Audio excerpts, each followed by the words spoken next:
Buenas noches, una vez más con todos. ¿Qué les parece si pueden traer sus Biblias?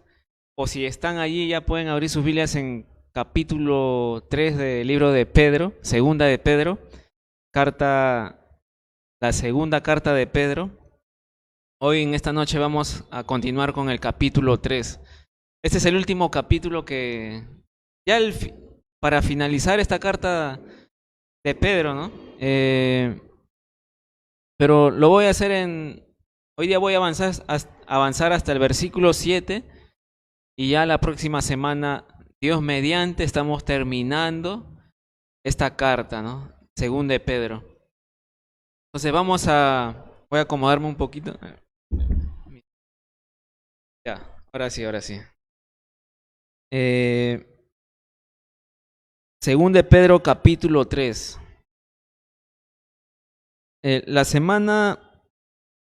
eh, la semana pasada, el tema fue muy importante, ya que Pedro nos podía decir, ¿no? De que la persona que ha abandonado el mundo y que ha empezado su caminar con Cristo, pero una vez que vuelve al mundo, dice, es como aquel perro que ha vomitado y vuelve a su vómito, ¿no? A tragar nuevamente su vómito. O como el puerco, ¿no? Como el chancho que ha sido lavado y nuevamente se revuelca en el lodo, en el barro, ¿no? Así es aquella persona que regresa al mundo después de haber escuchado de Jesús, después de haber empezado a caminar con Jesús y regresa al mundo. Es feo, ¿no? Pedro lo menciona como algo que es algo asqueroso, algo malo, algo que te vuelves a contaminar y tu vida viene a ser peor de como fue antes. Tu vida viene a ser peor, ¿no? Y bueno, ese fue un llamado de atención, ¿no? De no volver atrás, de que si estamos en Cristo, continuemos con Él, perseverando en este camino, creciendo, ¿no? Que ha sido un tema importante en estas cartas de segunda de Pedro, crecer en nuestro conocimiento en cuanto al Señor Jesucristo, ¿no? Y esa es la idea, ese es el propósito, esa es la meta, ¿no? Eh, bueno, ahí están limpiando la cámara, creo que ya vamos a continuar. Capítulo 3 de segunda de Pedro, dice: Amados, esta es la segunda carta que os escribo, y en ambas despierto con exhortación vuestro limpio entendimiento. Entonces, este versículo 1, Pedro comienza este versículo diciendo amados, amados. Recordemos que Pedro a quienes les está escribiendo son a creyentes, eh, gentiles, judíos, creyentes. Y les dice amados, amados. Y, y esta es una manera de expresar el cariño que Pedro tenía hacia los hermanos creyentes, ¿no? Él amaba realmente a los creyentes y por esa razón es que les dice de esta manera, amados, amados. Y Pedro afirma que él es el autor de esta carta, ¿no? Acá lo podemos ver claramente porque él dice, esta es la segunda carta que les escribo. Y en ambas despierto con exhortación vuestro limpio entendimiento. Entonces Pedro dice, esta es mi segunda carta que les escribo y la razón por la cual yo les he escrito esto, o mi deseo al escribirle estas dos cartas, es que ustedes hayan sido animados hayan sido estimulados, hayan sido exhortados, eh, y el propósito de hacerle este llamado, este despertar, ¿no?, a los creyentes, es lo que nos dice en el versículo 2. Nos dice, para que tengáis memoria de las palabras que antes han sido dichas por los santos profetas, y del mandamiento del Señor y Salvador dado por vuestros apóstoles. Entonces, la razón por el cual Pedro puede decir, yo les he escrito esta segunda carta, y en ambas cartas ha sido mi propósito, mi deseo, despertarlos con exhortación, vuestro limpio entendimiento, para que tengáis memoria de las palabras que antes han sido dichas por los santos profetas, y del mandamiento del Señor y Salvador dado por vuestros apóstoles. Entonces Pedro le dice que él ha escrito estas cartas en la cual les quiere hacer recordar lo que los profetas enseñaron, lo que está escrito en las Escrituras, en el Antiguo Testamento. Pedro le dice lo que ha querido hacer con estas dos cartas es despertarlos en cuanto a su entendimiento, en cuanto a sus pensamientos, a su conocimiento. Yo les quiero hacer recordar lo que ha sido escrito por los profetas y también por las enseñanzas de Jesús que han sido dadas por los apóstoles.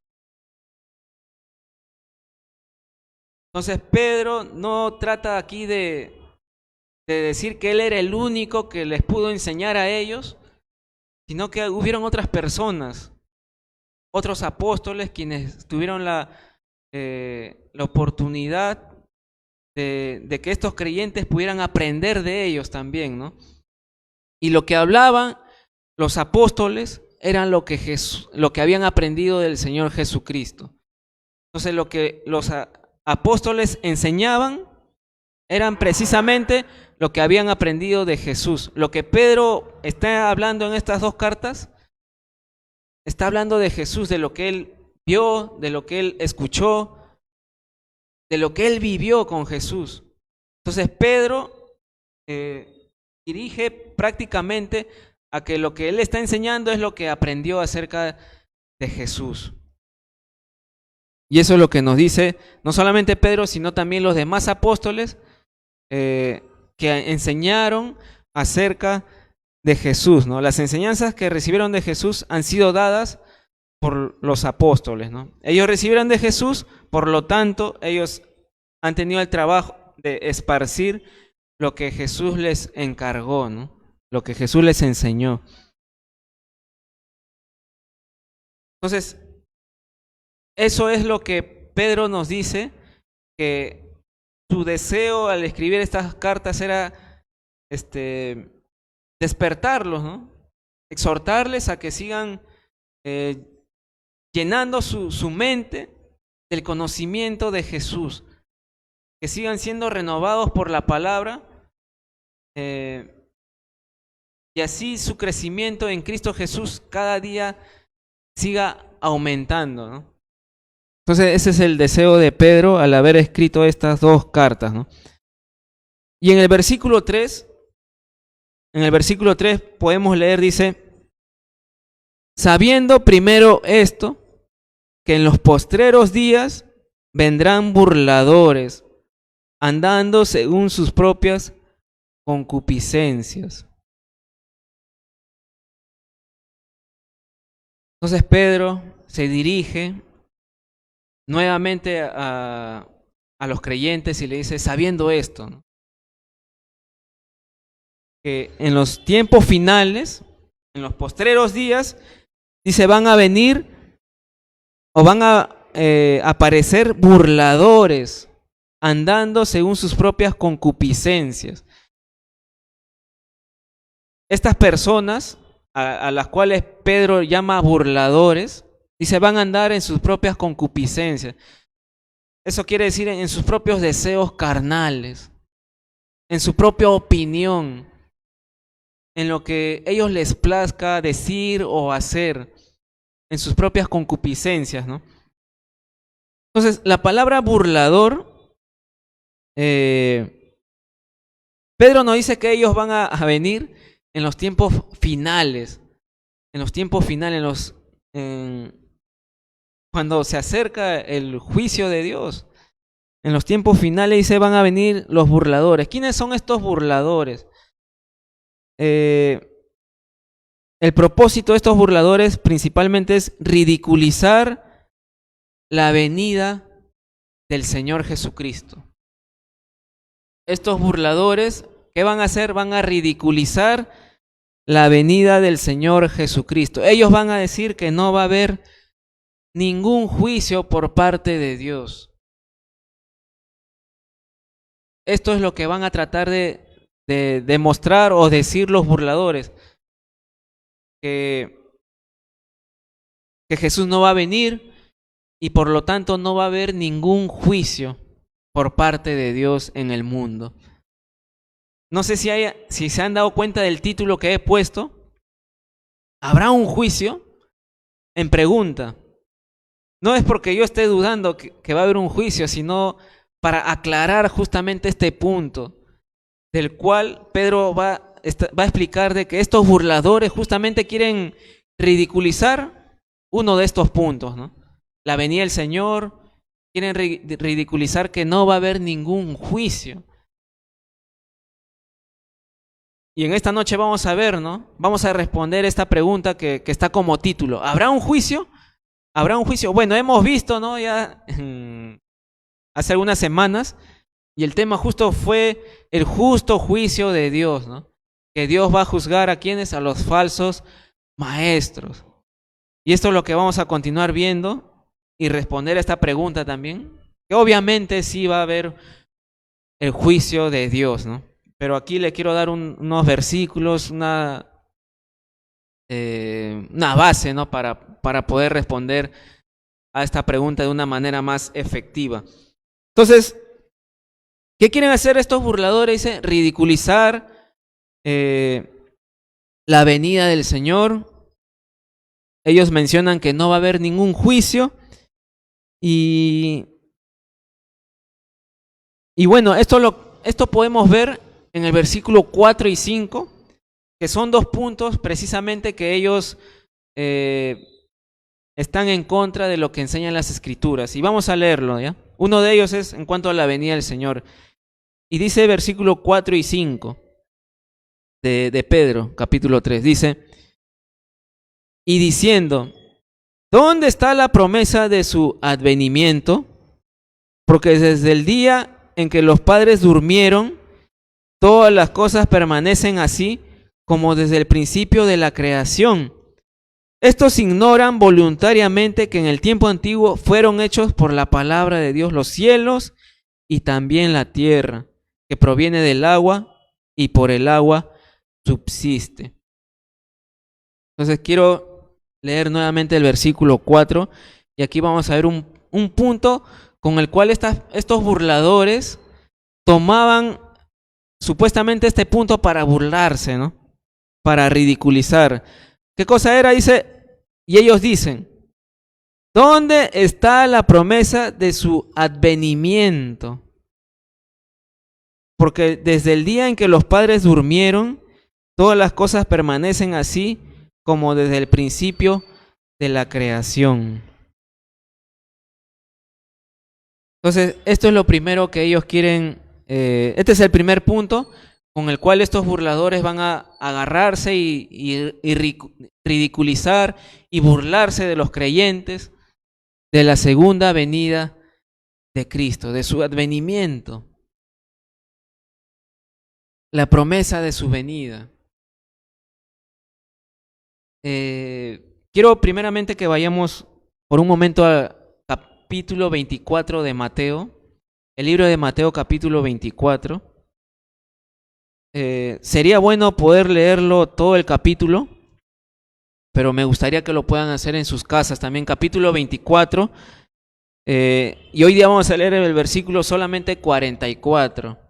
Mateo 24, versículo 44. Es un capítulo que vamos a seguir viendo la próxima semana también, pero hoy día vamos a leer solamente el versículo 44.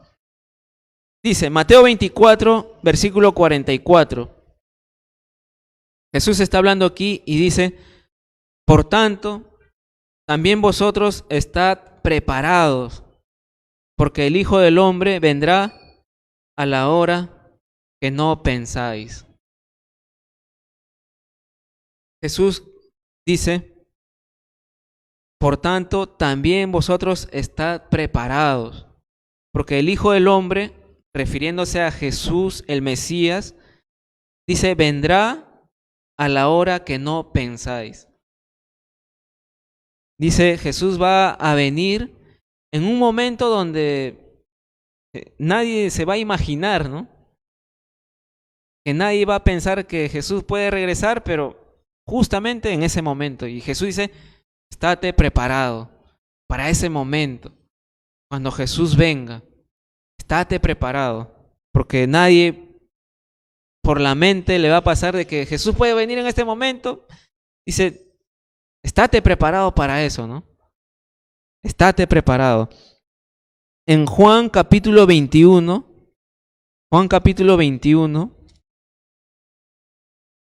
versículo 22,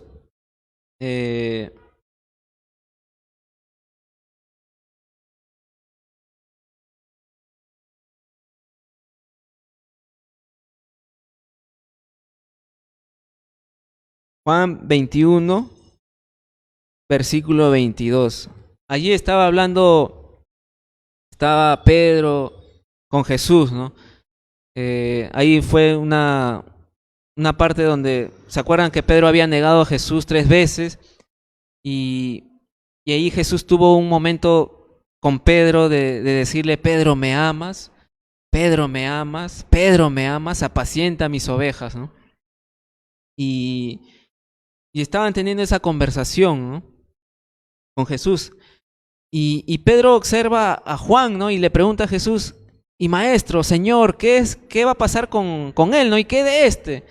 ¿Qué de Juan, no? Y versículo 22, Jesús le responde a Pedro, ¿no? Jesús le dijo, si quiero que él quede hasta que yo venga, ¿qué a ti? Sígueme tú. Eso es lo que le dice Jesús a Pedro, ¿no? Si quiero que él quede hasta que yo venga, ¿qué a ti? Tú sígueme, Pedro. No te enfoques en lo que yo pueda hacer con los demás. Simplemente sígueme, Pedro, sígueme. No te preocupes o no envidies a tu hermano, ¿no? Lo que tú tienes que hacer, Pedro, es seguirme, le dice Jesús. Si yo quiero que Juan quede hasta que cuando yo venga, eso no te incumbe a ti, Pedro. Tú simplemente sígueme. Y aquí Jesús está afirmando algo que ya hemos leído en Mateo, de que Él va a regresar. Él va a regresar. Y quiero mencionarles que hay 2 eventos distintos, ¿no? Para tener un poco más claro esto, ¿no? Quiero mencionarles de estos 2 eventos. Uno de ellos es el rapto de la iglesia y el segundo es la segunda venida de Cristo. En el rapto de la iglesia no podríamos decir que es una venida del Señor, porque la Biblia nos dice que Él va a estar en los cielos. Jesús va a estar en los cielos y ahí es cuando va a llevarse a todos los creyentes, ¿no? A su iglesia, al cuerpo, a su cuerpo, ¿no? Al cuerpo de Cristo, los miembros del cuerpo de Cristo, ¿no? Jesús va a estar en los cielos y todos los que son creyentes, todos los que entregaron su vida al Señor Jesucristo, vamos a ser llevados a su presencia. Y luego de que la iglesia sea raptada, va a pasar los 7 años de la gran tribulación. Y todos los juicios, todo el juicio por parte de Dios sobre la tierra va a caer, ¿no? Va a haber muchas catástrofes en el mundo para toda la gente que esté en el mundo, ¿no? Y claramente durante ese tiempo de gran tribulación va a haber oportunidad para que la gente aún pueda arrepentirse. Va a haber oportunidad. Va a haber oportunidad para que la gente pueda arrepentirse de sus pecados, ¿no? Y poder creer en Cristo. Claro, va a ser mucho más difícil porque el anticristo va a estar allí gobernando de una manera más clara y con mayor notoriedad, no sé cómo se dice, pero va a ser mucho más claro el poder del anticristo durante ese tiempo, ¿no? Él va a exigir, va a obligar a que la gente pueda adorar su imagen, va a exigir que se pongan un sello en su frente o en la mano derecha, y si no hicieran eso, los que no van a acceder a lo que el anticristo está pidiendo, van a sufrir, van a ser decapitados, ¿no? Pero ese va a ser el costo de decidir seguir a Cristo, ¿no? En ese tiempo de la gran tribulación. Acuérdense, los creyentes, los cristianos, no vamos a pasar ese tiempo de gran tribulación porque la Biblia nos muestra que vamos a ser raptados. Luego que terminen esos 7 años de gran tribulación es cuando el Señor Jesucristo vendrá por segunda vez con su iglesia. Vendrá por segunda vez Jesucristo, ¿no? Vendrá. Lamentablemente, así como Pedro escribió en su carta, perdón, dice, en los tiempos finales van a venir burladores. ¿Y de qué van a querer burlarse? Justamente de la venida del Señor Jesucristo. Y hoy en día la gente misma puede burlarse, ¿no? Mira, ha pasado más de 2000 años. Estamos en 2021 y no ha pasado nada. Jesús no ha venido. ¿Dónde está esa promesa de su venida? ¿Dónde está esa profecía que Él ha dado? ¿Dónde se encuentra su palabra? Y hay burladores, ¿no? En cuanto a la venida de Cristo. Pero déjenme decirle de que realmente Jesús ha prometido esto, ¿no? Y Él está advirtiendo, esténse preparados, porque Él va a venir en un momento que no te puedes imaginar, ¿no? Y también quiero leer Hechos capítulo 1. Si están en Juan, un par de hojas adelante nada más, o una hoja. Hechos capítulo 1, versículo 10 al 11. Dice, y estando ellos con los ojos puestos en el cielo, los discípulos de Jesús, ¿no? Entre tanto que él se iba, he aquí se pusieron junto a ellos 2 varones con vestiduras blancas, los cuales también les dijeron, varones galileos, ¿por qué estáis mirando al cielo? Este mismo Jesús que ha sido tomado de vosotros al cielo, así vendrá como le habéis visto ir al cielo. Entonces, nuevamente afirmando que Jesús volverá. Y aquí los discípulos están observando cómo Jesús está ascendiendo al cielo y estos 2 varones con vestiduras blancas le dicen, ¿no? Este mismo Jesús que está ascendiendo al cielo, así vendrá, como le habéis visto ir al cielo, así va a volver. Entonces es una promesa clara que nos dio Jesús y que está registrado en las Escrituras, que Jesús volverá. Acuérdense, en el rapto va a estar desde el cielo llevando a esas iglesias. Y en su segunda venida ya va a venir a establecer su reino en el mundo y con toda su iglesia, ¿no? Con todos los creyentes. Jesús vendrá por segunda vez. Por segunda vez. Entonces, hay muchos, en el capítulo 24 de Mateo, justamente los discípulos le hicieron la pregunta a Jesús, ¿no? Maestro, qué señales va a haber? O cuándo va a ser el fin del mundo, ¿no? ¿Qué señales va a haber para cuando sea el fin del mundo? Le dicen los discípulos a Jesús. Y Jesús lo primero que le dice es, mirad que nadie los engañe, porque van a venir falsos cristos. Van a venir falsos maestros diciendo, aquí está el Cristo, yo soy el Cristo, y no les crean, le dice Jesús. Y Jesús continúa respondiéndole, va a haber guerras, va a haber rumores de guerra, va a haber terremotos, va a haber diferentes enfermedades, diferentes cosas, ¿no? Y eso es lo que Jesús le mencionó a los discípulos en cuanto a las señales que, que reflejaría que realmente el tiempo de que Jesús volvería está cerca, ¿no?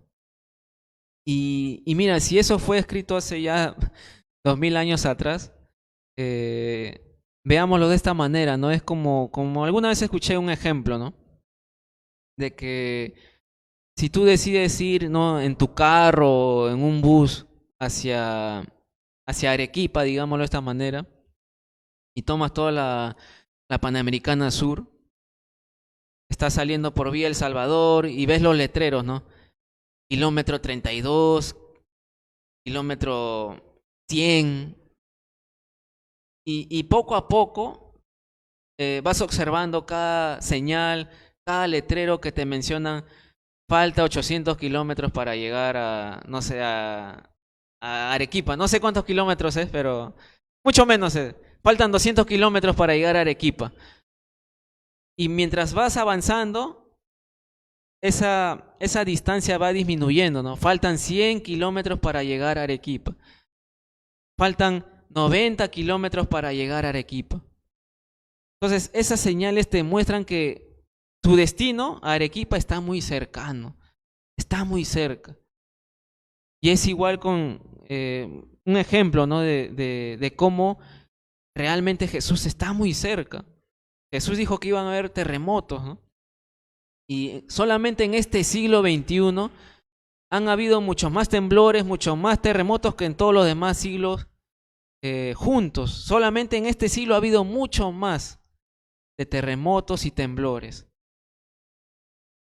Entonces, eso nos muestra que realmente la venida del Señor Jesús está muy cerca.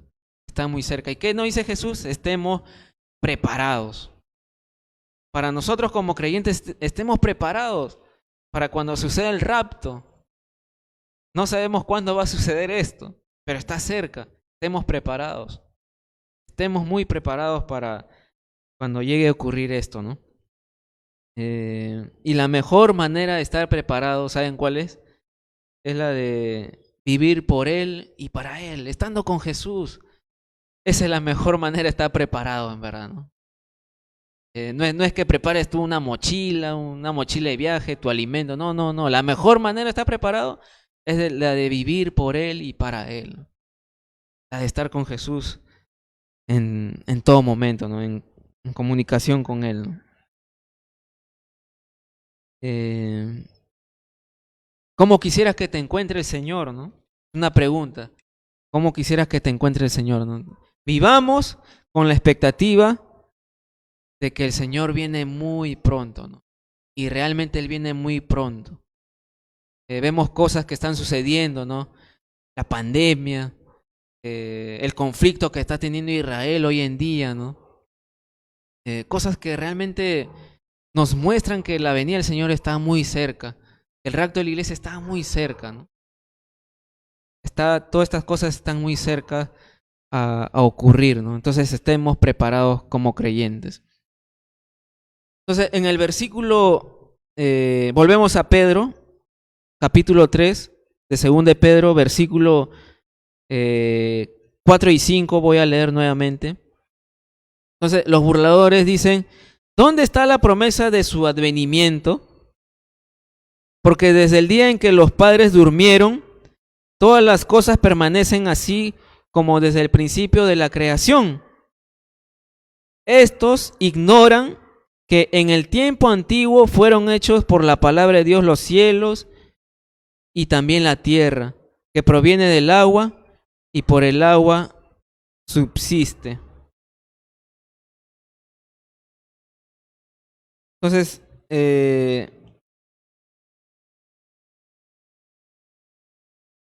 primeramente quiero finalizar algo en el versículo 4, me había olvidado. Ellos dicen, en cuanto a la venida del Señor, ellos están dudando, ¿no? O quieren ridiculizar a los creyentes en cuanto a este evento de la segunda venida, ¿no? Y su propósito, su mentalidad al decir esto es porque desde el día en que los padres durmieron, o sea, en los años antiguos, en los años pasados, dice, todas las cosas permanecen así como desde el principio de la creación.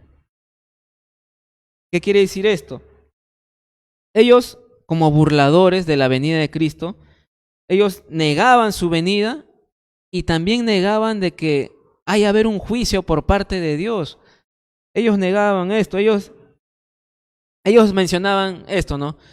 Dios nunca ha hecho nada en la creación, ni lo va a hacer hoy en día. Eso es lo que ellos pensaban, ¿no? Dios nunca ha hecho nada en la creación y no lo va a hacer hoy en día tampoco. Él no tiene nada que ver en la creación. Eso era su mentalidad de estos burladores, ¿no? Querían quitar a Dios de la creación. Y esto lo vemos claramente en el versículo 5, ¿no? Que dice, ellos ignoran voluntariamente que en el tiempo antiguo fueron hechos por la palabra de Dios los cielos y también la tierra. Entonces, el primer punto de estas personas burladores hacia los creyentes es que ellos cuestionaban o querían ridiculizar en cuanto a la venida de Cristo, y el segundo punto es que ellos querían ridiculizar o decir de que realmente Dios no había creado nada por su palabra. Él no era el creador del cielo ni de la tierra, ¿no? Él no había hecho nada. Y por lo tanto, Él no hará nada hoy en día en cuanto a su creación, o en cuanto a la creación. Esto es el segundo punto, que Dios no creó el mundo, ¿no? Entonces, acá nos dice en el versículo 5 al inicio, ellos voluntariamente han ignorado que Dios sea el creador del cielo y la tierra. Entonces, ¿qué nos dice esto? Que ellos, por su duro corazón, ellos mismos han tomado la decisión de decir, Dios no ha creado nada. Eso que se menciona de que Dios ha creado por medio de su palabra, no ha hecho nada ni siquiera va a hacer hoy en día nada. Él no ha tenido nada que ver en la creación, por lo tanto, hoy en día no va a ocurrir nada. Él no ha creado nada. Entonces, ese es su pensamiento, esa es su lógica de decir que Dios no fue el creador. Y esto podemos observarlo de que voluntariamente han decidido creer en esto, de rechazar que Dios sea el creador del mundo. Por su propia voluntad han decidido esto, ¿no? Esta ha sido su propia decisión. ¿Cuál ha sido su propia decisión? Su propia decisión, no creer en Dios. Y quiero que vayamos a Génesis 1:1. Génesis 1:1, el versículo probablemente el más conocido de la Biblia, ¿no? Génesis 1:1. Dice, en el principio creó Dios los cielos y la tierra. Dice, en el principio creó Dios los cielos y la tierra. Aquí claramente la Biblia, las Escrituras nos afirma de que Dios ha sido el creador del cielo y de la tierra, del mundo. Él es el creador. Lamentablemente muchas personas la evolución, quieren quitar a Dios, ¿no? De la creación. Quieren sacar a Dios de sus pensamientos. Quieren sacar a Dios de sus vidas, ¿no? Pero la Biblia afirma aquí que Dios creó el cielo y la tierra. No nos está diciendo este versículo 1, porque hay algunas preguntas, ¿no? Si Dios creó el cielo y la tierra, entonces ¿quién creó a Dios? ¿No? Siempre ahí se formula esa pregunta. ¿Quién creó a Dios? A Dios nadie lo creó, Él siempre ha existido. Y la Biblia acá no trata de probar su existencia, simplemente como que lo da por hecho.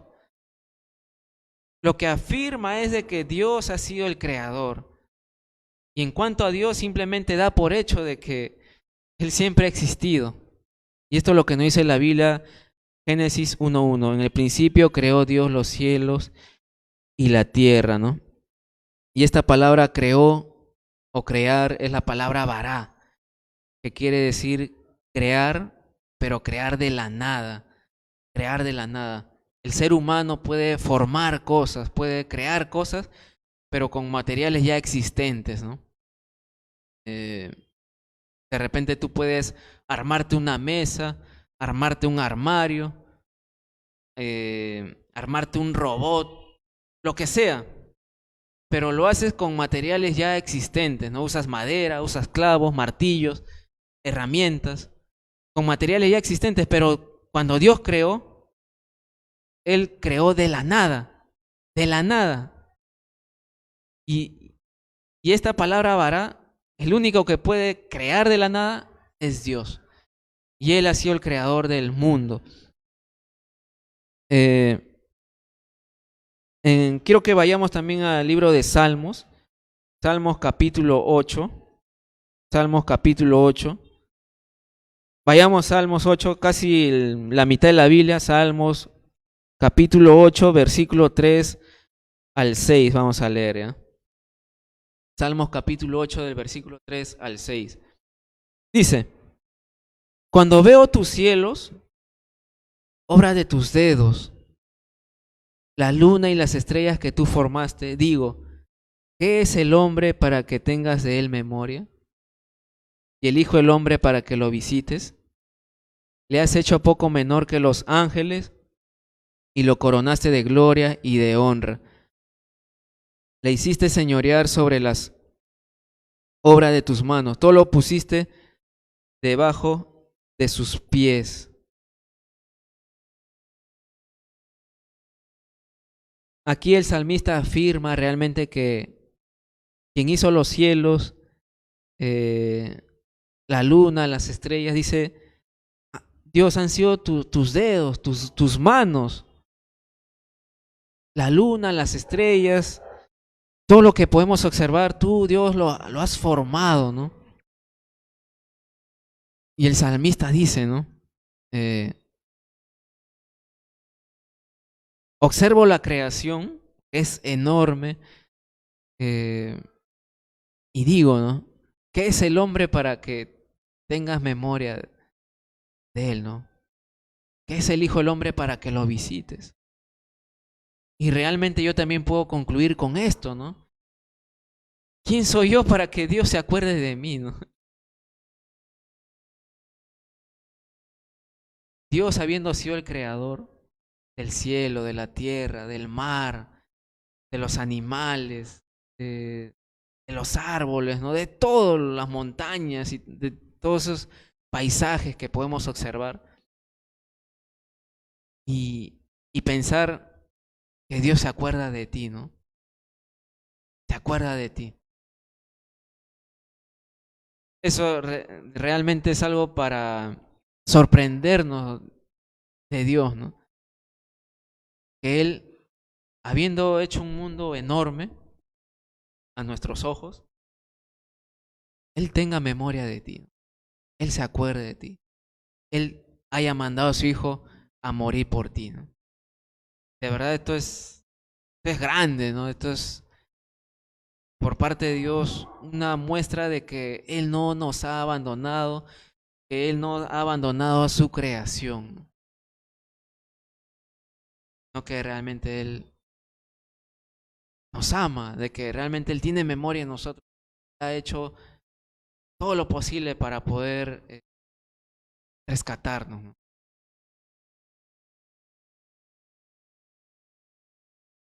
Pero podemos observar de que Dios ha sido el creador de todo lo que podemos observar, ¿no? Del cielo, del mar, de la tierra, de todo. Dios es el creador.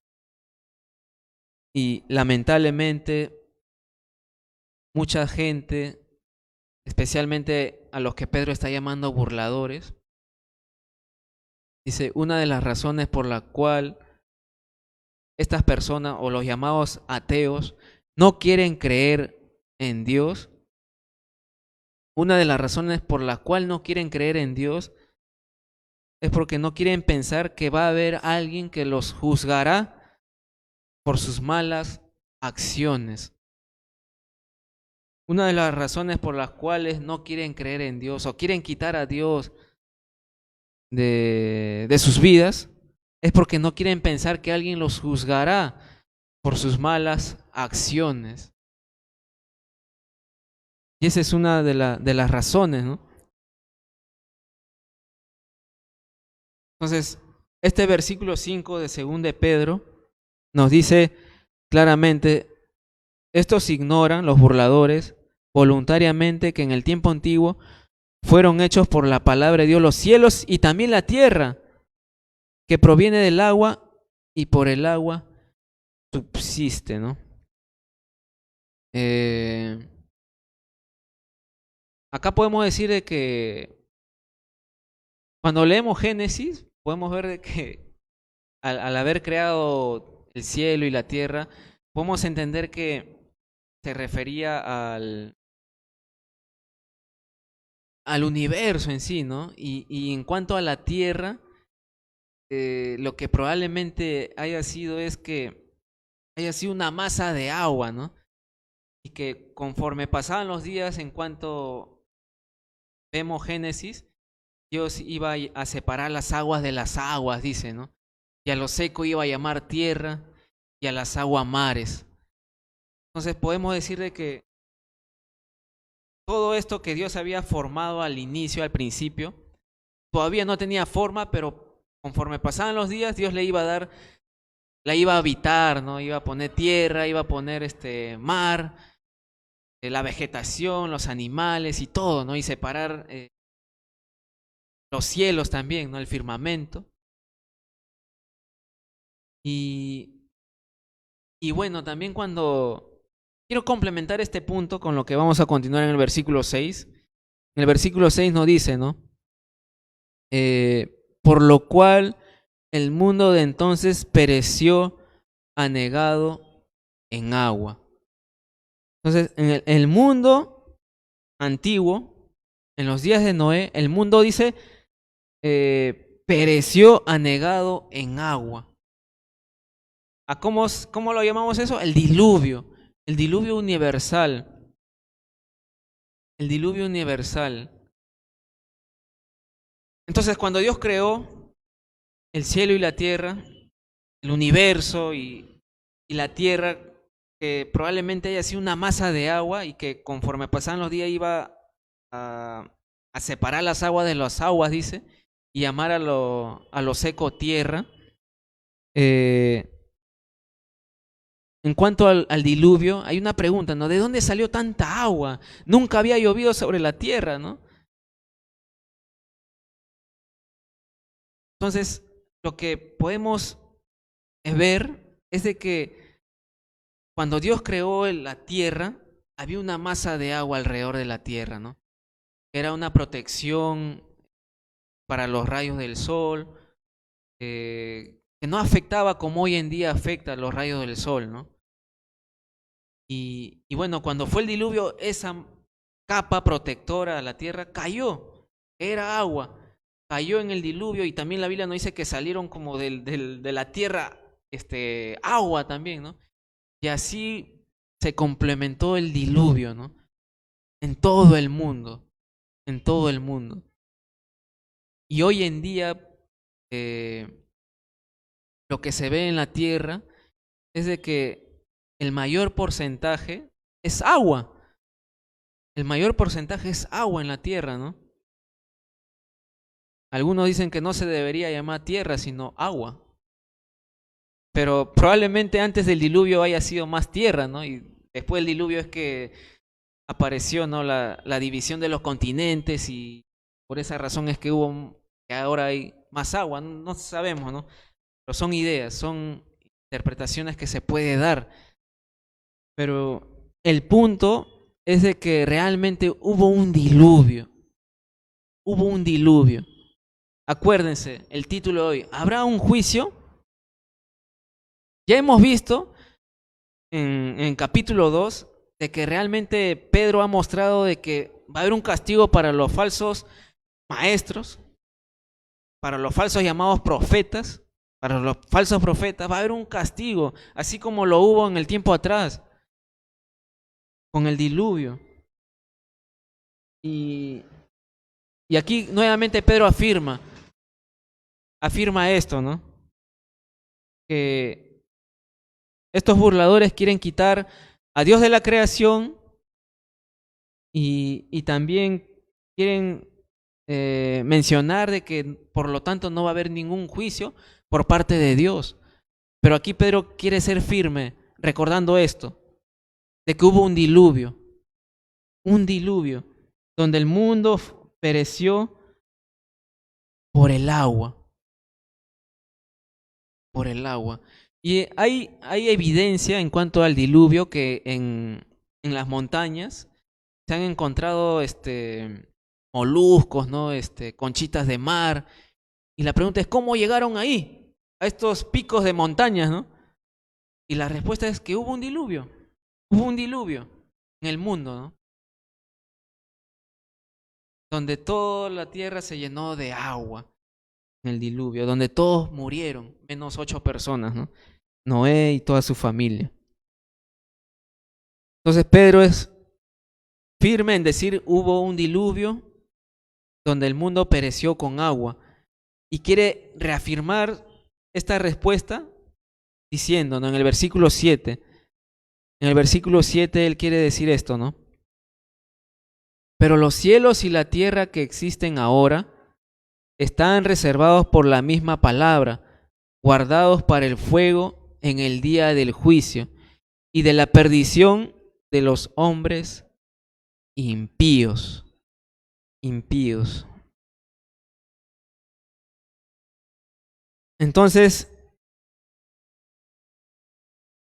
cuando hubo el diluvio, en esos tiempos, las personas se burlaban, ¿no? De aquella idea.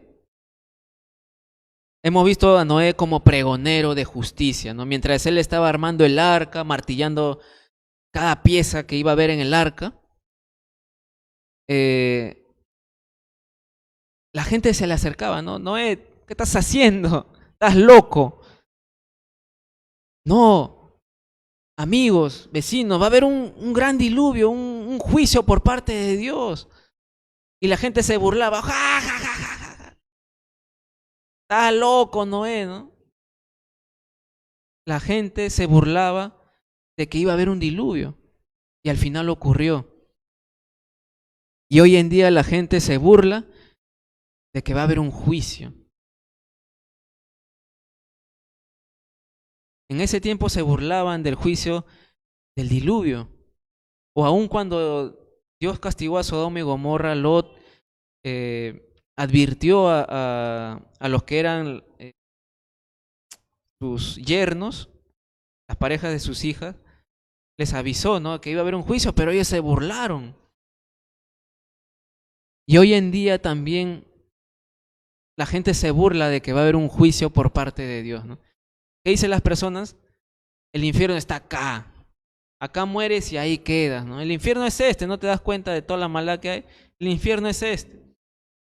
Pero no, este no es el infierno.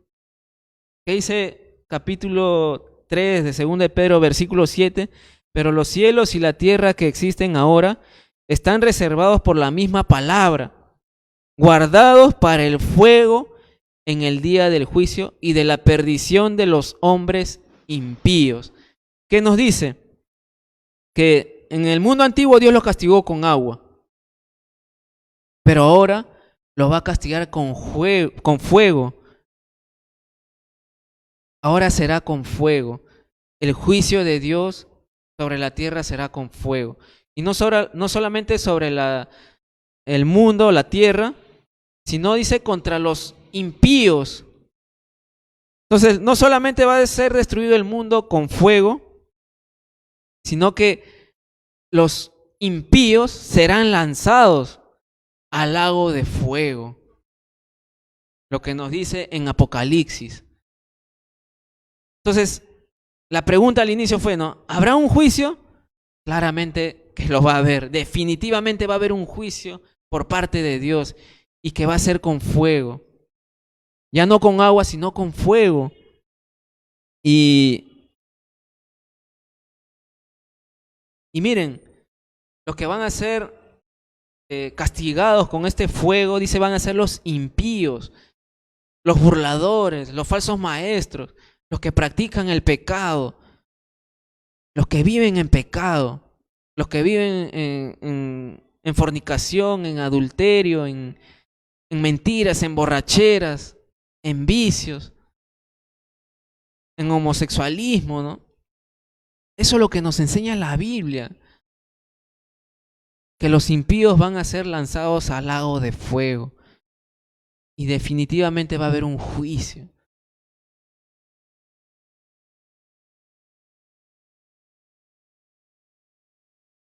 Y esa es la respuesta a la pregunta, ¿no? ¿Habrá un juicio? Lo va a haber. Ya no con agua, sino con fuego. Esta es la respuesta definitiva, ¿no? A aquella pregunta que está en el título. ¿Que va a haber un juicio? Sí, va a ser con fuego, ¿no? Y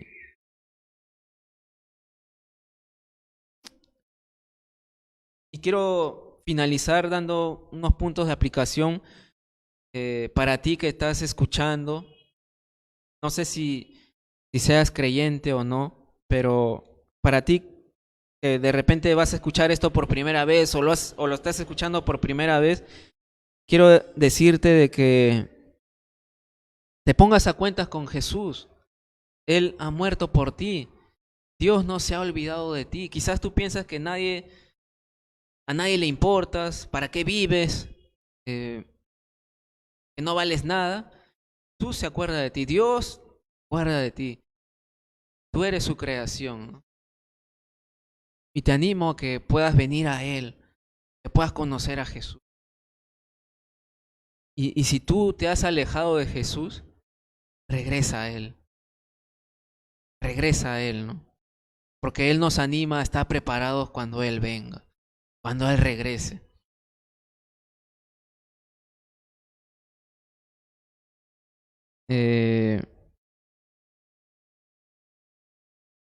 Y para nosotros, para concluir ya para todos, para los creyentes, como aplicación puedo decir esto, ¿no? Si estamos viviendo enfocados solamente en lo terrenal, no sé, en estudio, en el trabajo, en la familia, en nuestros hábitos, ¿no? En lo que queremos lograr aquí en la tierra, si estamos solamente enfocados en lo terrenal, en lo material, hemos perdido nuestra expectativa de Jesús y nos estamos olvidando de realmente cuál es nuestro propósito aquí en la tierra. Te repito nuevamente, si estamos viviendo enfocados solo en lo terrenal, en lo material, hemos perdido nuestra expectativa de Jesús.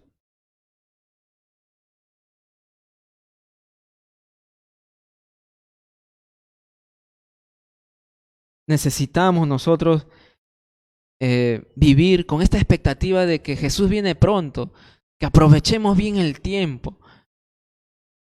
Ya basta de pecar y vivamos con nuestros ojos puestos en Jesús, que es allí donde es nuestra morada, ¿no?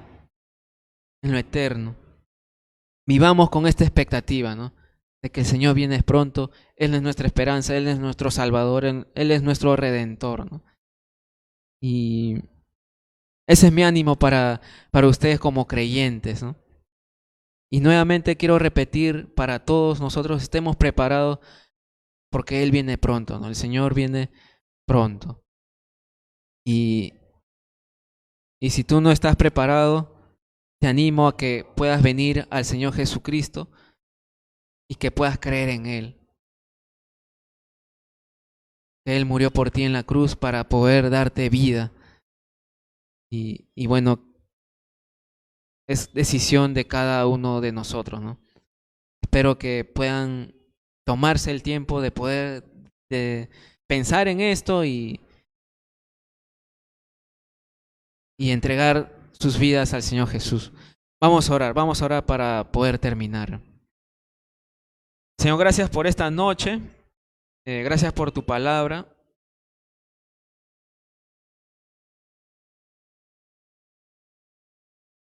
Creemos en ti, Señor, tú vienes pronto y nosotros queremos estar enfocados nuestros ojos en ti, Señor. Perdónanos si muchas veces nos hemos distraído con cosas que no edifican, que no son malas en sí, pero que nos distraen fuertemente de ti. Perdónanos, Señor, y aumenta este deseo en nuestro corazón de vivir por ti y para ti, Señor. Y bueno, gracias por esta noche y toca el corazón de las personas también que vayan a escuchar este mensaje. Toca tú sus corazones, Señor. Que tu palabra llegue a los corazones de estas personas y las quebrante delante de tu presencia, Señor. Gracias, Señor. En tu santo nombre oramos, Jesús. Amén. Amén. Bueno, gracias por haberse mantenido aquí en la enseñanza. Espero que hayan aprendido bastante y bueno, que haya aumentado su conocimiento en cuanto a la palabra de Dios. Y bueno, espero verlos también el día domingo a las 10 de la mañana aquí en nuestro local. Ya va a ser nuestra tercera clase del libro de la Carta a los Colosenses. Y espero que puedan venir, ¿no? Para tener comunión los unos con los otros también. Pero sobre todo para escuchar la palabra de Dios juntos. No, gracias. Cuídense mucho. Nos vemos.